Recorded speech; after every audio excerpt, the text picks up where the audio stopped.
कुदरत जब कयामत बन जाए तो कोई नहीं जानता। और अब तक जो राज्य बूंद बूंद को तरस रहे थे वो अब बाढ़ की चपेट में आ रहे हैं और बाढ़ की वजह से बेहाल हो गए हैं। नदियों का पानी शहरों के अंदर तक पहुंचा है और रास्तों में गाड़ियों की जगह नाव चलती नजर आ रही है और पानी नदी नालों से निकल करके घर दरवाजों तक जा पहुंचा है।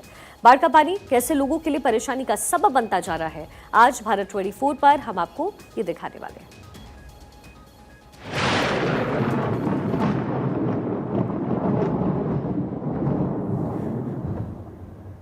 देखिए, बारिश का ये मौसम अपने साथ आफत भी लेकर के आया है। देश के तमाम राज्यों में इस वक्त लोग बारिश की वजह से बेहाल नजर आ रहे हैं। आसमानी आफत का सामना कर रहे लोगों के घरों तक अब नदी का पानी पहुंच रहा है। कमोबेश पूरा नॉर्थ ईस्ट बाढ़ का कहर इस समय झेल रहा है।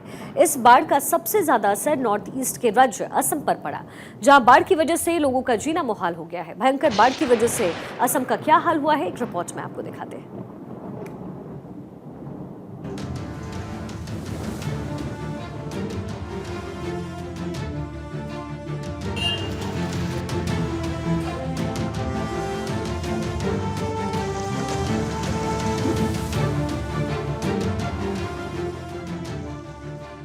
जाते जाते बादल बरसे और ऐसे बरसे कि जुलाई का पहला हफ्ता पूरी तरह से भीगा भीगा नजर आया। नदी का पानी अब शहरों के अंदर घुस चुका है। बाढ़ का असर ऐसा कि सड़क पर गाड़ियों की जगह नाव ने ले ली है। नदी का पानी घरों तक जा पहुंचा है। ये असम है जहां बाढ़ कहर बन गई है। पानी की तूफानी ताकत के आगे असम में किए गए बाढ़ से बचाव के उपाय नाकाम होते दिख रहे हैं। तेज बारिश के बाद बढ़ा नदी का जलस्तर अब काबू से बाहर है। तमाम शहरों का हाल बाढ़ के चलते बेहाल हो चुका है।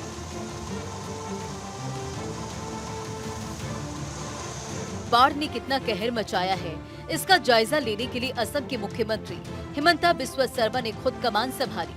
बाढ़ से जूझ रहे इलाकों का दौरा किया और जाना कि राज्य में इस वक्त लोगों पर क्या बीत रही है। अभी असम में बाढ़ का स्थिति सुधर गया है और पानी कम हुआ है, लेकिन जहाँ जहाँ एम्बैंकमेंट ब्रिज हो गया उधर का लोगों का परेशानी बना हुआ है। हम कोशिश कर रहा हूँ जितना हो सकता है सबको मदद करने को, ऐसा बात नहीं है।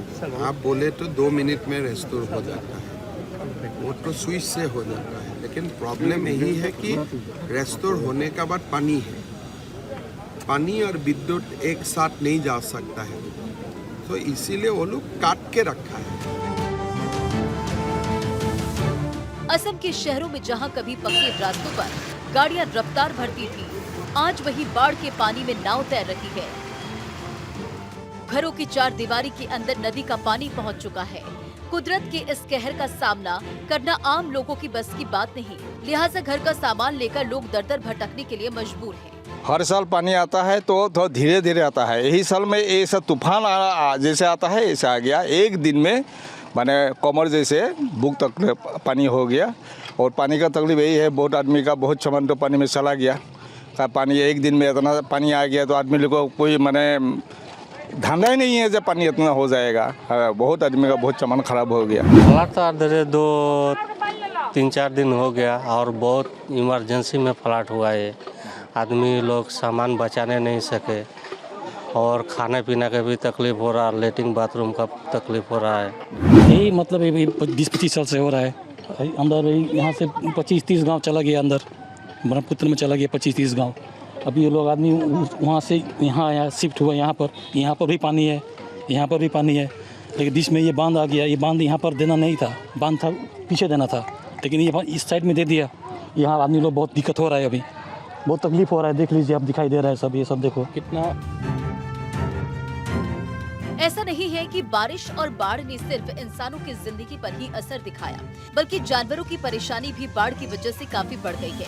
काजीरंगा के नेशनल पार्क के हरे भरे इलाके इन सैलाब की मार झेल रहे हैं। तेज बारिश और नदियों में बढ़ते पानी ने नेशनल पार्क में पहुंचना शुरू कर दिया है, तो पार्क में मौजूद जानवरों को भी ऊंचाई वाले इलाकों में जाकर पनाह लेनी पड़े। This year in Kaziranga National Park and Tiger Reserve, the flood situation is there.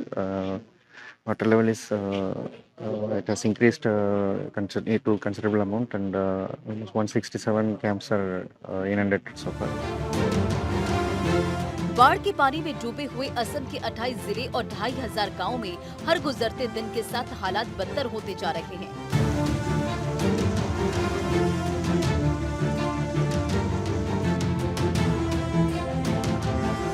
बाढ़ की चपेट में कई जिंदगियां हैं और इन सब के पीछे की वजह है ब्रह्मपुत्र नदी में बढ़ता हुआ जलस्तर। ये बाढ़ अब तक 48 लोगों की जान ले चुकी है। 3000 से ज्यादा लोगों को बचाया जा चुका है। 419 से ज्यादा लोगों की जान बचाई गई है। हालात ये है कि सेना, एनडीआरएफ और एसडीआरएफ मिलकर हालात को काबू करने की कोशिश कर रही है। अत्यधिक बारिश के कारण से आसाम के कई जिले और कई गांव और बहुत बड़ी लाखों की तादाद में जनसंख्या इस बाढ़ के कारण से पीड़ित है। मैं सोचता हूं कि मुख्यमंत्री जी अलग क्षेत्रों के में गए, कुछ मंत्री अपने अपने क्षेत्र में गए। मैं भी आपके इस पूरा गांव को देखने के लिए मुझे बताया कि ये बड़ा तगड़ा फ्लड इफेक्टेड है।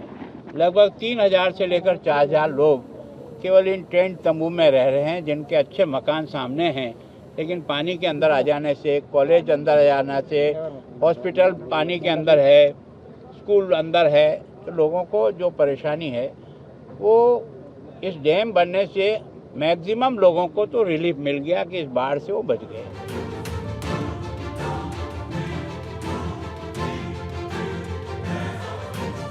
असम के अंदर सबसे बुरी हालात लखीमपुर जिले की है। यहाँ पर 1,65,000 से ज्यादा लोग पानी भरने की वजह से 1,47,000 लोग डरांग में हैं और 1,77,000 लोग गोलाघाट में बाढ़ प्रभावित हैं। अब तक 490 रिलीफ कैंप बनाए गए हैं, जिनमें करीब 2,86,000 लोग रह रहे हैं। करीब 42,500 हेक्टेयर की कृषि भूमि खराब हो चुकी है। 8,32,000 मवेशी और पोल्ट्री प्रभावित हुए हैं और अभी भी ब्रह्मपुत्र नदी नीमती घाट, तेजपुर, गुवाहाटी, धुबरी में खतरे के निशान से ऊपर बह रही है। ये बहुत ही चिंतनीय का विषय है। बहुत ही चिंतित हूँ और मुझे लगता है केंद्र सरकार को भी और तत्पर होना चाहिए। मैं अवगत हूँ कि प्रधानमंत्री मोदी जी ने मुख्यमंत्री के साथ फोन पर बातचीत की, लेकिन मुझे चिंता है कि क्या मुख्यमंत्री स्वयं वास्तविक जो सच्चाई है जानते हैं कि नहीं, क्योंकि भाजपा सरकार के ये जो जल शक्ति विभाग जो है पिछले 10 सालों से हम देख रहे हैं कि ये बार बार उन कॉन्ट्रैक्टर को एम्बैंकमेंट का प्रोजेक्ट दे रही है जो कॉन्ट्रैक्टर्स टूटे हुए एम्बैंकमेंट बनाते हैं। मॉनसून की दस्तक के साथ ही असम की हालत बेहाल है। कुदरत के कहर के सामने असम पूरी तरह से लाचार है और गांव से लेकर शहरों तक बाढ़ के पानी की वजह से लाखों लोगों की जिंदगी पर असर हुआ है। Bureau report, Bharat 24। असम के साथ साथ पूरा पूर्वोत्तर इस वक्त बाढ़ के सामने बेहाल नजर आ रहा है, तो साथ ही देश के और भी हिस्से इस समय बाढ़ की चपेट में है। लगातार होती बारिश ने कई राज्यों में लोगों का जीना मुहाल कर दिया है। बिहार से उत्तराखंड तक और उत्तर प्रदेश में भी बाढ़ अपना असर इस समय दिखा रही है।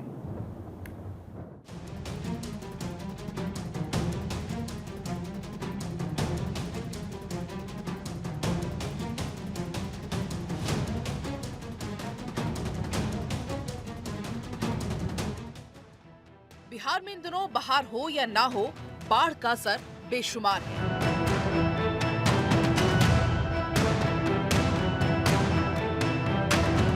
नदियां उफान पर है, पुल तिनके की तरह बिखर रहे हैं और बेरहम बारिश का कहर जारी है।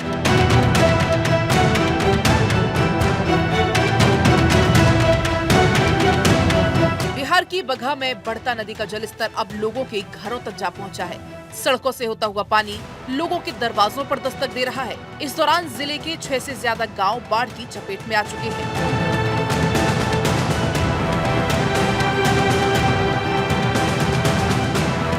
दिन ब दिन बढ़ते हुए पानी के साथ खतरा भी बढ़ रहा है। आलम यह है कि लोग अब अपने घरों तक को छोड़ने के लिए मजबूर हो गए हैं। जो है दोन से होते हुए पथरी चुड़ियारवा होते हुए रामनूर को जाता है, जो पथरी ग्राम के आगे बहुत भयंकर, आज 5 साल से पहले के टूटा हुआ रास्ता आज तक बना नहीं, जिससे कुछ लोग बीमार हो जाते हैं, जो पहुंच नहीं पाते हैं हॉस्पिटल में, यहीं पे एक्सपायर कर जाते हैं। कुछ डिलीवरी वाला मैटर भी होता है कि नहीं हो पाता है, जो कारण एक्सपायर कर जाता है लोग। और यह आज गांव में पानी आया है नहीं? आज भी मुस्टोली के बगल में जो मुस्टोली है उसमें भी पानी आ गया है। बाकी अगल बगल में सारी पानी है। लोगों का फसल भी क्षति हो रहा है। बिहार का चंपारण भी बाढ़ और उसके साथ आने वाली तबाही से अछूता नहीं है।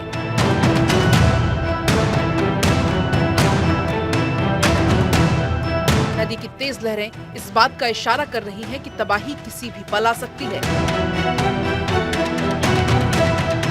जान को हाथ में लेकर लोग नदी को पार करने की कोशिश कर रहे हैं, ये जानते हुए कि जरा सी गलती जान पर भारी पड़ सकती है। नदी में बढ़ते हुए पानी के साथ तबाही अब गांव के करीब आ पहुंची है। तेजी से बहता हुआ ये बाढ़ का पानी कभी भी गांव में घुस सकता है। लोगों को अपने खेत, अपनी जान की फिक्र सताने लगी है। लेकिन सच तो ये है कि कुदरत के सामने किसी का जोर नहीं चलता। लगातार बारिश के कारण रामनगर प्रखंड के उत्तरांचल जो क्षेत्र है, इधर पहाड़ी नदी अपना विकराल रूप धारण कर ली है।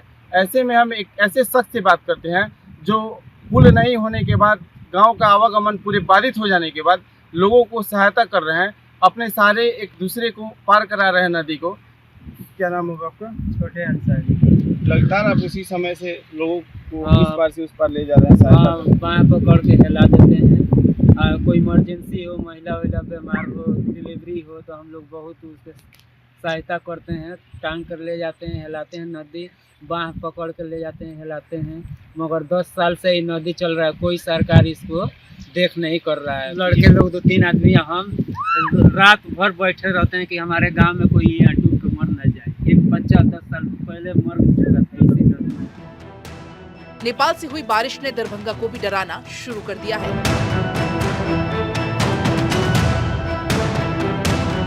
जहां कभी सड़क और रास्ता हुआ करता था, अब वहां सिर्फ पानी का कब्जा है।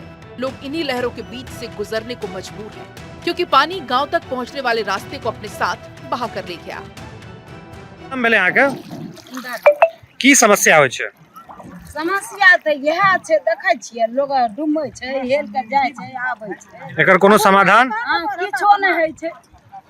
किछो नहि। त इहे पानि में ने पर डुमा एता भेलै। आ देखिए पानि चलता छै, केना लोग जेते एते। कते दिन पानि रहै छै एमे? एते पानि एखन 6 महीना पानि रहै। पिछले 3 दिन से यहाँ के हालात खराब हैं। इस सड़क से ही लोग दरभंगा मुख्यालय और सरकारी अस्पताल जाते हैं। इस सड़क पर 15 मीटर दूर तक पानी भर चुका है। इसका असर 10,000 से ज्यादा लोगों पर पड़ रहा है, लेकिन अभी तक प्रशासन ने इस पर ध्यान देना भी जरूरी नहीं समझा। पानी आ जाने से हम लोग को बहुत तकलीफ होता है, बहुत दिक्कत होती है यहाँ पे जाने आने में। फिलहाल हम तो साल के 12 महीना बाहर रहते, मुंबई में रहते।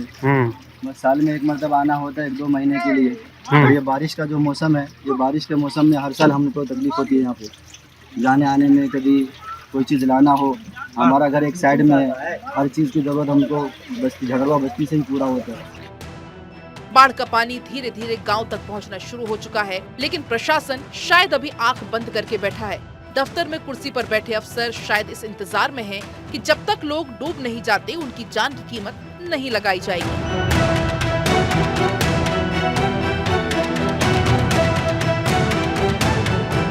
दशकों से गांव की यही कहानी रही है कि बारिश के मौसम में सड़क पर नाव चलती है। वजह यही है लापरवाही, जो आज भी नजरों के सामने है। सिमरी से लेके पीरकपुर, ये खतबटोली से लेके यह समझिए बहुत दूर तक के आदमी इधर से यहाँ बहुत बड़ा आफत हो जाता है। बच्चा धूप में मर जाता है। हर साल यहाँ पानी आता है? हर साल आता है, कोई साधन नहीं। इसका कोई उपाय आज तक नहीं किया गया? कोई नहीं किया, कुछ भी नहीं। कुछ भी नहीं। किसान परेशान। कितना दिन पानी रहता है? कम से कम 3 महीना तक रहेगा। कुदरत की इस ताकत के आगे इंसान कितना बेबस हो चुका है, ये उत्तराखंड के देहरादून की इन तस्वीरों से आप समझ सकते हैं।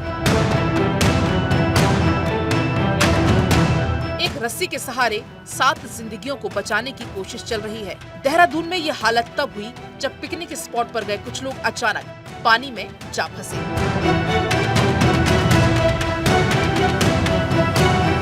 SDRF और लोगों ने मिलकर इन लोगों की जान तो बचा ली, लेकिन सोचिए कुछ मिनट की देरी एक साथ 7 लोगों की मौत की वजह बन सकती थी।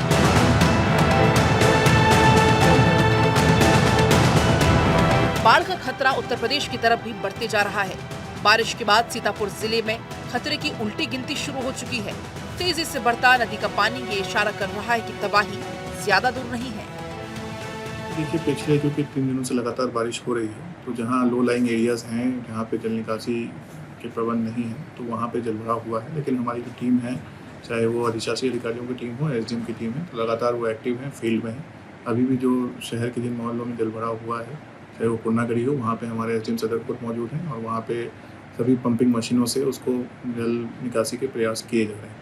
तो क्योंकि बारिश ज़्यादा हुई है तो जलभराव हुए हैं, लेकिन सारे अधिकारी लगातार एक्टिव हैं और जल्द ही हम इसका जल निकासी का प्रबंध कराएंगे। बिहार से उत्तराखंड तक बरसते हुए बादलों ने मौसम में भले ही नमी ला दी है, लेकिन बारिश के साथ संकट की नई घंटी भी बज चुकी है।